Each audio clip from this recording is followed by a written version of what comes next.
উত্তপ্ত পৰিস্থিতি বগৰীবাৰী থানাত। পৰিস্থিতি বাধ্য হ'ম, আন্দোলন কৰিব বাধ্য হ'ম, বা য'ত গ'লে আমি ইয়াৰ ন্যায় পাম, সেইটোৰ কাৰণে আমি বাধ্য হ'ম।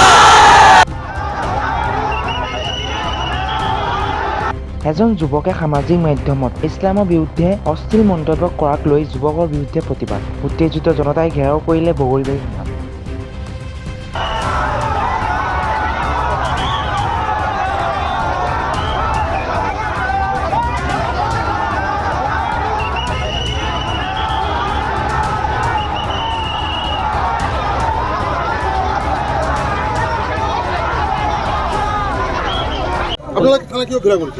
থানায় ঘেরাও করার উদ্দেশ্য এটাই যে আজি বড় দুঃখজনক কথা যে আজি বগরিবাড়ির এজন হিন্দু লড়াই আমার উপরলাক মানে আল্লাহর নামত এটা বহুত বড় এটা বদনাম করেছে আর আমার মুসলিম মানুহক কাটিব কাটি কাটি এটা এটা করে ফেলাই দিব এইটো এটা বহুত নিন্দনীয় কাম এটা করেছে।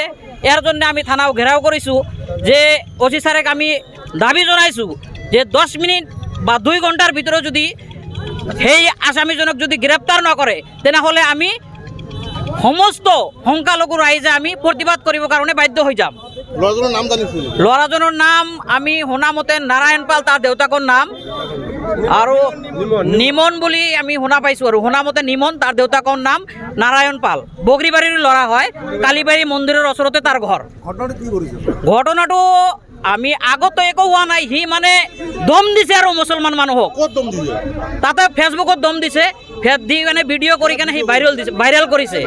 আৰু এইটো আমি অতি সোনকালে যদি এই বগৰীবাৰী আৰক্ষী যদি ইয়াৰ পদক্ষেপ যদি নলয় তেনেহ'লে আমি পৰিস্থিতি বাধ্য হ'ম, আন্দোলন কৰিব বাধ্য হ'ম, বা য'ত গ'লে আমি ইয়াৰ ন্যায় পাম, সেইটোৰ কাৰণে আমি বাধ্য হ'ম।